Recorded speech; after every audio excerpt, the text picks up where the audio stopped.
Boy returns from death with a terrifying message from Jesus. Imagine a life teetering on the edge. A young boy, Colton Burpo, slipping away from this world into the unknown. While his family prayed desperately for a miracle, Colton embarked on a journey most of us can only dream of. What he encountered wasn't emptiness or darkness. It was Jesus Christ, radiating love and truth that pierced his soul. Colton's experience wasn't just a near-death moment, it was a divine appointment. Jesus revealed humanity's struggles, the chains of sin that bind us, and a future balanced between hope and darkness. Among these revelations came a name that no one expected: Barron Trump. Why would this boy, in a journey to heaven and back, see such a connection? What role does this figure play in humanity's story? And then, the question that shakes us all: what message did Jesus give Colton about the world's future? One so urgent it must be shared before 2025? This is not just a boy's story. It's a challenge for us all to reflect on faith, love, and the choices we make. Stay with us as we uncover Colton's extraordinary journey, the divine truths he brought back, and the hope that can guide us all toward light and redemption. The Burpo family's life appeared to be one of simple joys and daily routines, filled with faith and love for one another. Todd, a small-town pastor, and Sonia, his devoted wife, had built their lives around their Christian beliefs, raising their children in a home centered on prayer and worship. Their son, 4-year-old Colton, was a vibrant, happy boy whose laughter often filled the house. To everyone who knew him, he was the picture of innocence and joy. But life, as they soon discovered, can change in an instant. One morning, Colton complained of a stomachache, an ailment that seemed minor at first. His parents gave him medicine, assuming it was a simple bug, and sent him back to bed. But the pain didn't go away. It intensified. Over the next few days, Colton's condition grew worse. His laughter disappeared, replaced by quiet groans of pain. His normally bright complexion turned pale, and his energy faded to nothing. Todd and Sonia began to realize that this wasn't an ordinary illness. They rushed him to the local clinic, hoping for a quick diagnosis and a simple remedy. Instead, they were met with concerned faces and rushed decisions. The doctor's words were blunt and terrifying. Colton's appendix had ruptured, and a severe infection was spreading through his body. He needed immediate surgery to have any chance of survival. Todd and Sonia were stunned. How had this happened so quickly? Their vibrant, healthy son was now facing a life-threatening condition. "God, please," Todd prayed silently as they sped toward the hospital. "You are the great physician. Don't let us lose him." At the hospital, chaos erupted as the medical team worked to stabilize Colton. Machines beeped urgently, and doctors and nurses moved with precision and speed. Todd and Sonia could only watch helplessly, their hearts pounding with fear. When the surgeon finally emerged, his face was grave. "We'll do everything we can," he said, "but you need to prepare yourselves. This is very serious." Hearing those words, Todd and Sonia felt their world collapse. Todd dropped to his knees in the hospital waiting room, his voice breaking as he prayed. "God, you are our refuge and strength," he whispered, clinging to the promise of Psalm 46:1. "We can't do this without you." As they prayed, Colton's small body lay lifeless on the operating table. What no one could see was that Colton's spirit had left his body, embarking on a journey that would forever change the lives of his family, and eventually countless others. The first thing Colton noticed was the absence of pain. The searing agony that had consumed him was gone. In its place was a feeling of lightness, as though a heavy burden had been lifted. He became aware that he was floating, no longer bound by the physical world.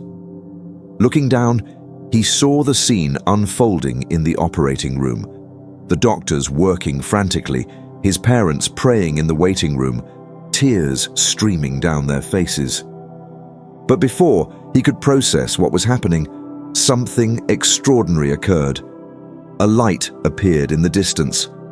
Not a harsh or blinding light, but a warm, radiant glow that seemed to call to him.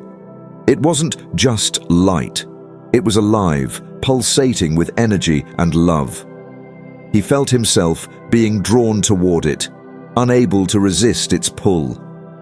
As he moved closer, the light enveloped him, filling him with a peace he had never known. It was as if every fear, every worry, and every pain he had ever felt simply melted away. He was no longer in the hospital. He was somewhere else entirely, a place of indescribable beauty and serenity.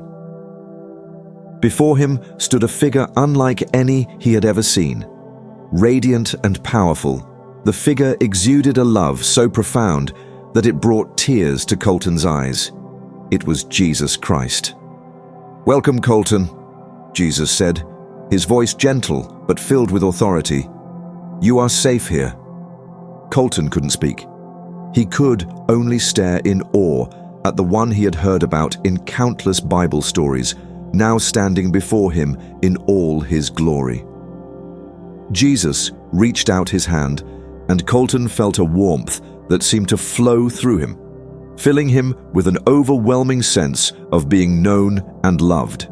Jesus began to show Colton incredible things. First, he revealed the beauty of heaven, a place filled with colors more vibrant than anything on earth, where the air seemed to hum with joy and worship. Colton saw angels, their forms radiant and majestic, singing praises that resonated through the very fabric of existence. He saw loved ones who had passed away, their faces glowing with peace. But then the vision shifted. Jesus showed Colton the state of the world he had left behind.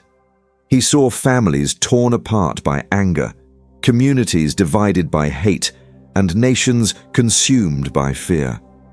Colton felt the weight of these images, the pain of humanity's choices pressing on his heart. "They have strayed from the light," Jesus said, his voice tinged with sadness. "But it is not too late." As the visions continued, Colton saw something that puzzled him. Among the images of people and events, he saw a young man standing on a grand stage, his presence commanding attention. Colton didn't recognize him at the time, but later he would identify the figure as Baron Trump. Jesus didn't explain the significance of this young man, but he emphasized the importance of leadership and the ripple effects of choices. "Pray for those who lead," Jesus said. "Their actions shape the world." The visions grew more intense. Colton saw two paths laid before humanity, one filled with light and unity, and the other shrouded in darkness and destruction. "The time for choosing is near," Jesus said. 2025 will be a turning point. The choices made now will determine the path ahead. Colton's heart ached as he watched the shadows of hate and fear threaten to consume the beauty of creation. But then he saw acts of love, small but powerful, that pierced through the darkness, illuminating the way forward. Jesus turned to Colton, his eyes filled with compassion.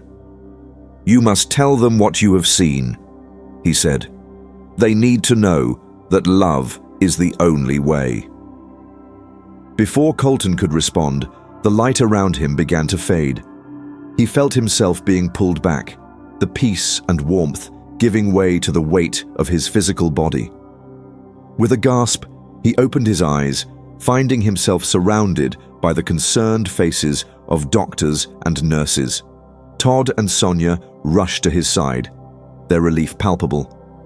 They hugged him tightly, overwhelmed with gratitude that their son was alive. But Colton's mind was elsewhere. The visions, the presence of Jesus, and the message he had been given were etched into his soul. He knew his journey was far from over. As Colton recovered in the hospital, the vividness of his experience lingered in his mind. He was just a child, but the depth and clarity of what he had seen far surpassed anything he could have imagined. The memory of standing in the presence of Jesus, of feeling the overwhelming love and peace, stayed with him as powerfully as if it had happened only moments ago. Yet the visions of the broken world and the message he had been given weighed heavily on his heart. Todd and Sonia, overjoyed to have their son alive, couldn't help but notice the changes in him. Colton had always been bright and cheerful, but now there was something else, an intensity, a quiet focus that seemed out of place for a boy his age. He began talking about things he couldn't have known, details about heaven, about people he had never met, and about events far beyond his young understanding. At first, his parents listened with curiosity, but as his words grew more specific, their curiosity turned to awe. One evening, as Todd sat by Colton's bedside, reading from the Psalms, Colton interrupted him. "Dad," he said, his voice soft but firm, "do you know what Psalm 91 says? It says God will protect us. It says He will cover you with His feathers, and under His wings you will find refuge. That's what Jesus told me when I was with Him. He said I was safe under His wings." Todd froze, the Bible trembling in his hands. Psalm 91 was one of his favorite passages, one he had often turned to for comfort. But how could his 4-year-old son recite it so clearly, let alone connect it to a heavenly experience? "How do you know that, Colton?" Todd asked, his voice shaking. "Jesus told me," Colton said simply, his innocent eyes meeting his father's. "He said He's protecting me, and you and Mom too. But He also said there are people who don't know they can be safe under His wings. That's why I have to tell them." Todd was speechless. He closed the Bible and leaned back, letting the weight of his son's words settle over him. For years, he had preached about God's love and protection, but hearing it from Colton with such certainty and simplicity brought a renewed sense of conviction to his faith. The next morning, as Colton sat with his mother, he began to share more details about his experience. "Mum," he said, "I saw you and Dad praying in the hospital. You were so sad, and I wanted to tell you I was okay, but I couldn't. Jesus told me I had to come back so I could tell you what I saw." Sonia felt tears welling up in her eyes. She remembered those agonizing moments in the waiting room when all she could do was pray. She had begged God for a miracle, pouring out her heart in desperation. Hearing Colton recount those moments and knowing he had seen them filled her with a deep sense of gratitude and awe. "What else did you see, Colton?" she asked, gently stroking his hair. Colton's face grew serious. "Jesus showed me a lot of things," he said. "He showed me heaven. It's so beautiful, Mum. There are colors I can't even describe, and everyone is happy. But he also showed me the world, and it wasn't all good. He said people are hurting each other because they're scared and angry. He said they've forgotten how much he loves them." Sonia's heart ached as she listened. "What did Jesus say about what we should do?" she asked. Colton's answer was immediate.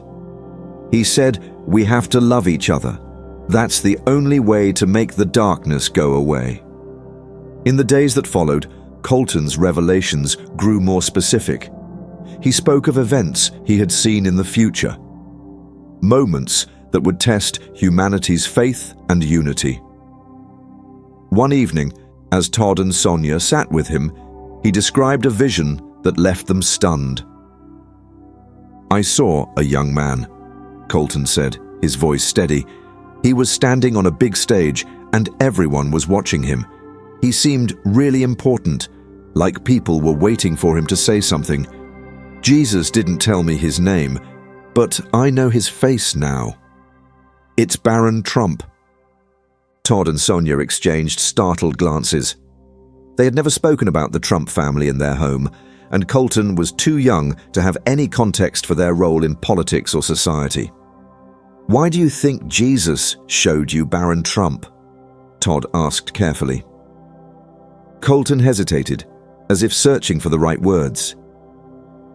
"Jesus said leaders are important," he finally said. "What they do can help people or hurt them. He said we have to pray for leaders like Baron, because their choices can change the world." The mention of Baron Trump left Todd and Sonia baffled, but it also filled them with a sense of urgency. Colton's visions weren't just random. They were specific, deliberate, and filled with meaning. They began to realize that their son's experience was not just a miracle for their family, it was a message for the world. Colton continued to share his experiences, his young voice carrying wisdom far beyond his years.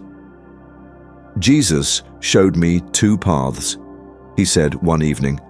"One was filled with light, where people loved each other and worked together. The other was dark, with people fighting and hurting each other. He said, we have to choose the light, but it's not easy. We have to love, even when it's hard." His words resonated deeply with his parents, who felt both the weight of his message and the hope it carried. As Todd reflected on Colton's experiences, he felt a renewed sense of purpose in his own faith. "God is our refuge and strength," he whispered to himself, recalling Psalm 46:1, "and he's showing us the way, even through the eyes of a child." For Sonia, Colton's journey was a reminder of God's enduring love and protection. She began to see their family's struggles in a new light, not as burdens, but as opportunities to grow in faith. "God has a plan," she told Todd one evening, "and somehow Colton is part of it. We just have to trust him." As the days turned into weeks, Colton's story began to spread beyond their small community. People were drawn to his testimony, not just because of its miraculous nature, but because of the hope and truth it carried. His message of love, faith, and unity resonated deeply, offering a light in a world that often felt shrouded in darkness. Colton, though young, understood the importance of what he had been shown.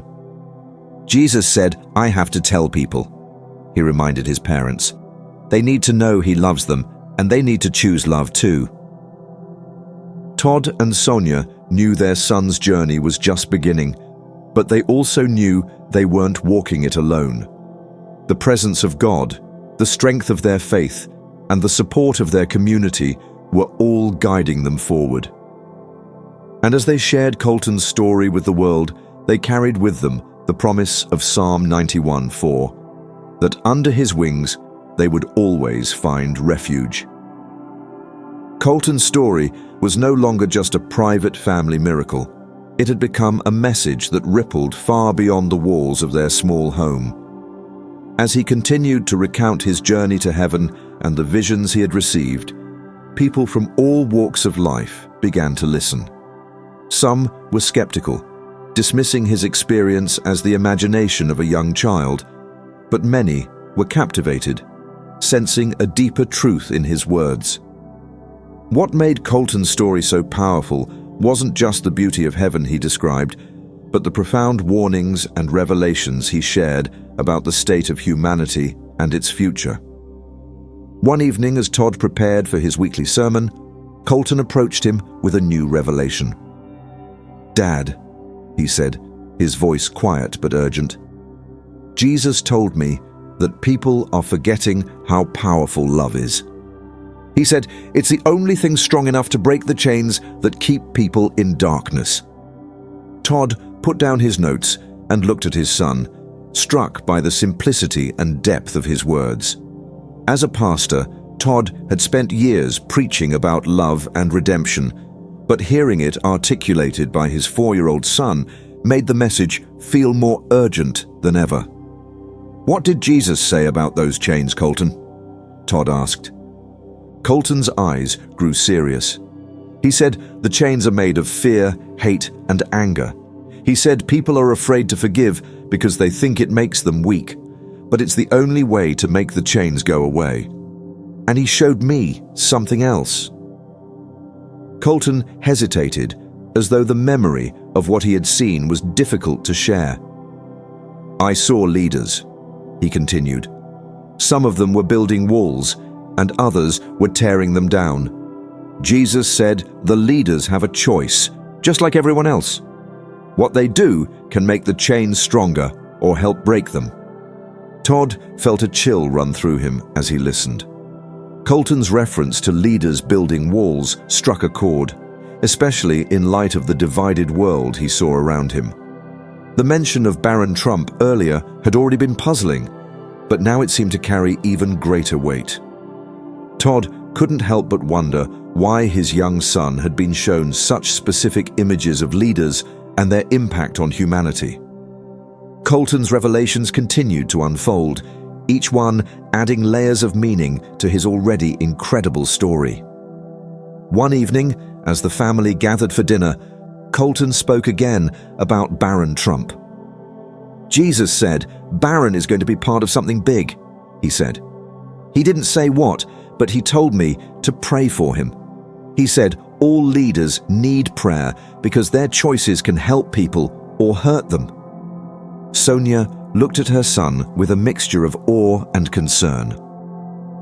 "Why do you think Jesus showed you Barron?" she asked gently. Colton shrugged, his childlike innocence contrasting with the gravity of his message. "I don't know, Mum. But Jesus said, it's important." The family fell silent, each of them grappling with the implications of what Colton was saying. For Todd, it was a reminder of the responsibility that comes with leadership, whether in a family, a church, or a nation. He thought of Proverbs 21:1. "The king's heart is in the hand of the Lord. Like the rivers of water, he turns it wherever he wishes." If Colton's vision was true, then Barron Trump and other leaders were being positioned for something far greater than they might even realize. In the days that followed, Colton continued to share more about what he had seen. His descriptions of heaven were filled with awe and wonder, streets of gold, music that resonated with every soul, and a sense of peace that surpassed anything on earth. But his descriptions of the world's struggles were equally vivid. "Jesus showed me people fighting," he said one afternoon. "Not just with their hands, but with their hearts. They were hurting each other because they didn't understand that they're all part of the same family." Sonia wiped away tears as she listened. The truth of Colton's words resonated deeply with her. As a mother, she had always prayed for a world where her children could grow up without fear or division. Hearing her son speak about humanity's shared connection reminded her of the teachings of Jesus in John 13:34. "A new commandment I give to you, that you love one another, as I have loved you, that you also love one another." Colton's warnings about the chains of fear, hate, and anger weren't just abstract ideas, they were a call to action. He spoke about the choices each person must make, not just leaders, but every individual, to move closer to the light. "Jesus said we can't wait for someone else to fix it," Colton said. "We have to start with ourselves.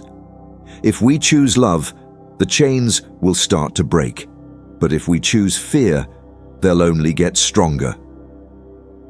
His words struck a chord with those who heard them, sparking conversations about forgiveness, reconciliation, and the power of love to transform even the darkest situations. People began reaching out to the Burpo family, sharing their own stories of struggle and hope. Some wrote letters about the divisions in their families, while others spoke about their fears for the future. Each message reminded Todd and Sonia of the profound impact their son's testimony was having. One night, as Colton prepared for bed, he turned to Todd with a question. "Dad, do you think people will listen?" he asked. Todd knelt beside his son, his heart heavy with both hope and uncertainty.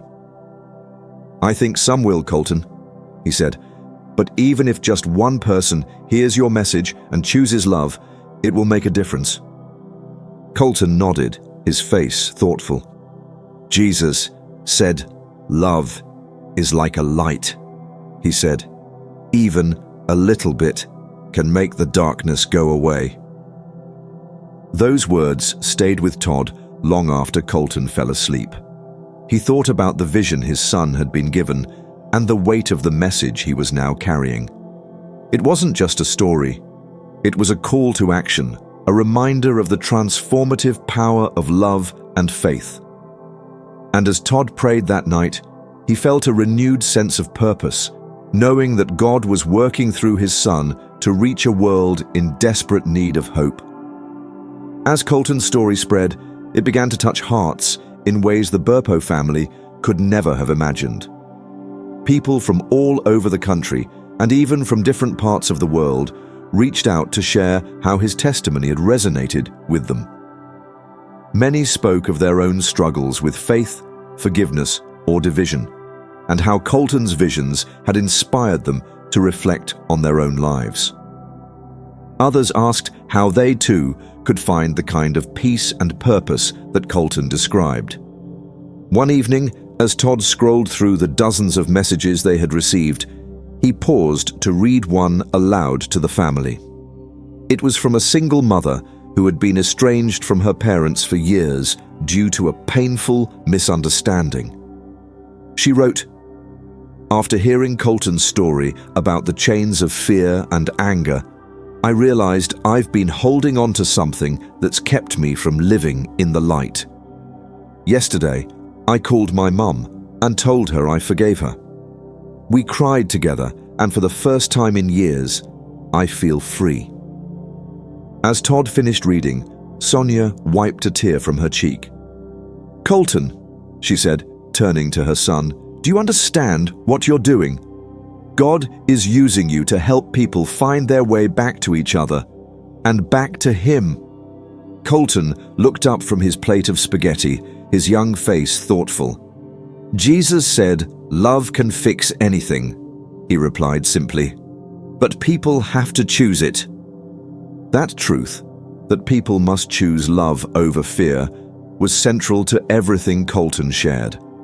As more and more people connected with his story, they began to see it not just as an extraordinary near-death experience, but as a mirror reflecting their own lives and choices. It wasn't just about Colton's journey, it was about their journey too. One day, while sitting in their living room, Colton turned to his dad with a question that felt almost prophetic. "Dad," he asked, "do you think the world can really change?" Todd hesitated, the weight of the question pressing on him.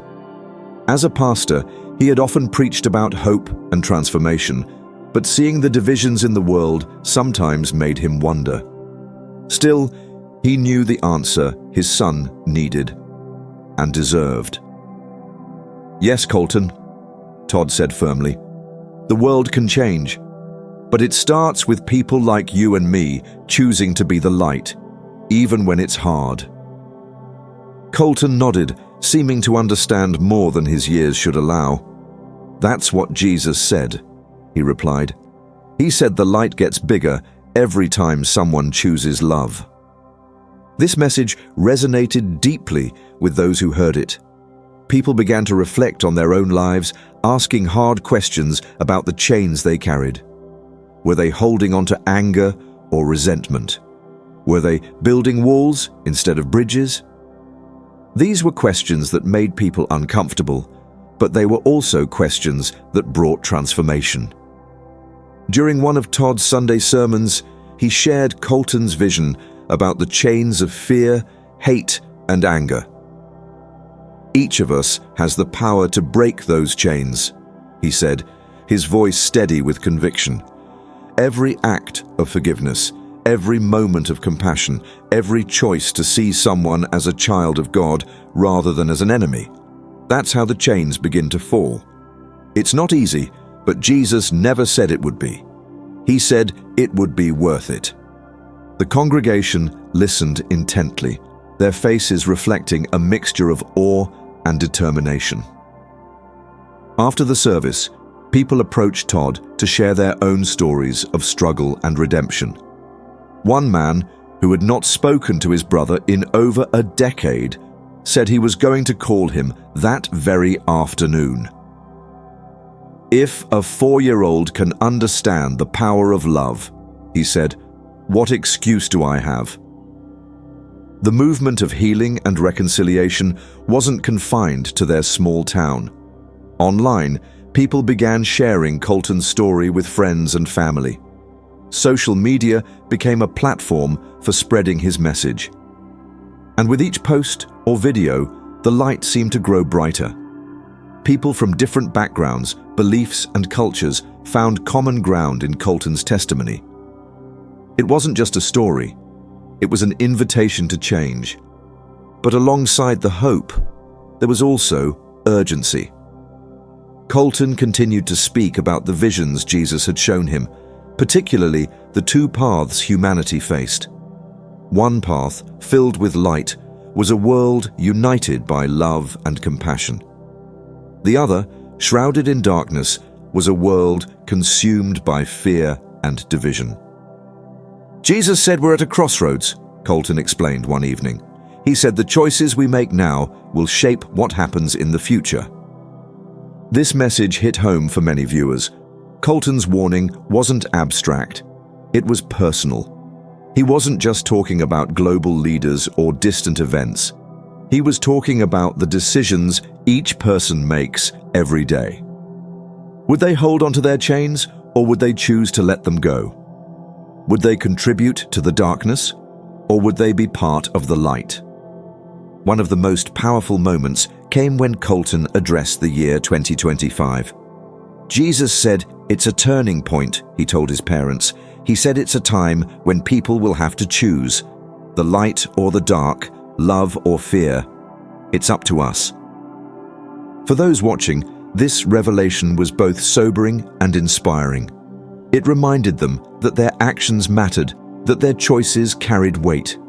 People began to see themselves as part of something larger, a movement toward the light that could change the world if enough people joined. Colton's words became a rallying cry for believers and seekers alike.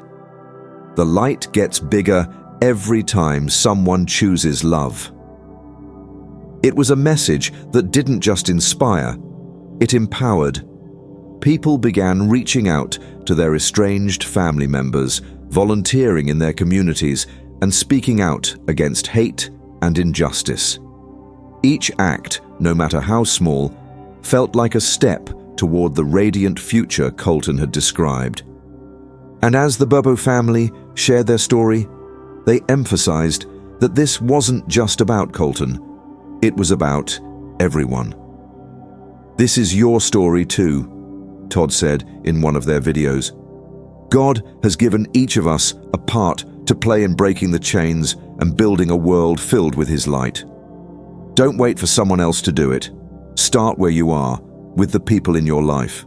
Together, we can make the vision Colton saw a reality." The response was overwhelming. People from all walks of life felt a sense of belonging, a connection to a community that was choosing love over fear. Colton's story had sparked something powerful, a movement that wasn't just about hearing his testimony, but about living it. And for those who joined, it wasn't just about changing the world, it was about changing their hearts. Jesus said we're never alone. Colton reminded his viewers in one video. He's with us every time we choose love. So let's make the world brighter, one choice at a time. As Colton's story reached its final chapter, it became clear that his journey wasn't just a miraculous experience for his family. It was a calling to everyone who heard it. This wasn't just about a boy who glimpsed heaven. It was about the message he brought back, a message that had the power to change lives. And now, that message was in your hands. Imagine, for a moment, the chains Colton described: fear, anger, hate, mistrust. Are those chains holding you back? Maybe they've wrapped themselves around your relationships, your heart, your faith. Maybe they've made you see the world as a place of darkness instead of light. But what if today could be the day you let them go? Colton's story isn't just about the extraordinary things he saw in heaven or the warnings Jesus gave him. It's about a choice that each of us has to make. Jesus showed Colton a vision of two futures. One where love and unity bring healing to the world, and another where fear and division tear it apart. It's not a story about far-off leaders or distant events. It's a story about you, right here, right now. Think about the decisions you make every day. Are they building bridges or walls? Are they spreading love or fueling division? It's easy to look at the world and feel powerless, to think that one person's choices don't matter. But Colton's story reminds us of something profound. Every single act of love, no matter how small, ripples outward. Each time you forgive, each time you show kindness, each time you choose understanding over judgment, you're breaking a chain, not just for yourself, but for others. Jesus told Colton that 2025 would be a turning point, a moment when the choices we make as individuals and as a global community will set the course for what's to come. That might feel overwhelming, but it's not meant to be. It's meant to empower you. The future isn't just something that happens. It's something we create, one choice at a time. So, here's my question for you. What choice will you make today? Will you let go of the chains that have been holding you back? Will you take that first step toward forgiveness, even if it's hard? Will you reach out to someone you've been estranged from or show compassion to someone you've judged? What's one thing you can do right now to bring more light into the world? I want you to take a moment and think about it. Pray about it, if that's your practice. And then, I want you to share your thoughts in the comments below. What chain are you breaking today? What act of love are you choosing? Let's create a space here where we can encourage and support one another, where we can remind each other that we're not alone in this journey. Colton's story reminds us that Jesus is always with us, walking alongside us, offering his love and grace even when we stumble. You don't have to be perfect. You don't have to have all the answers. You just have to be willing to take that first step. Willing to believe that love is stronger than hate. Willing to trust that light will always overcome darkness. If this message has touched your heart, if it's made you think about your own life and your own choices, I want to invite you to be part of this journey with us. Click that subscribe button and join this community of people who are choosing love over fear, light over darkness. Together, we can be the change the world needs. And remember, you're not alone. Jesus told Colton that we are all part of something much greater than ourselves, a divine plan that calls us to love, to heal, and to bring his light into the world. Let's start today. Let's break the chains and build a world that reflects the beauty of heaven. So, tell us, what's your first step? Share your story in the comments below. We're here to listen, to support, and to walk this journey with you. because together we can make the vision of light and love that Colton saw not just a dream, but a reality. Let's make 2025 the turning point it's meant to be, starting right now.